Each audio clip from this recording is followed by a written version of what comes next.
লোভের আগে লজ্জা, দুর্নীতির আগে দেশপ্রেম, অবিচারের আগে সুবিচার, কান্নার আগে হাসি মুখ।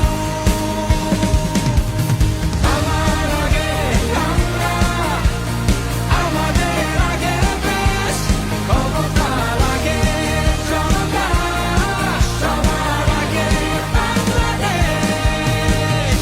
আমার আগে আমরা, আমাদের আগে দেশ, ক্ষমতার আগে জনতা, সবার আগে বাংলাদেশ। আমাদের সরকার এমন একটি জনমুখী সরকার প্রশাসন চায়, যেখানে সরকারি দপ্তরে সাধারণ মানুষ সম্মানের সাথে দ্রুত, স্বচ্ছ এবং হয়রানি মুক্তভাবে সেবা পাবে।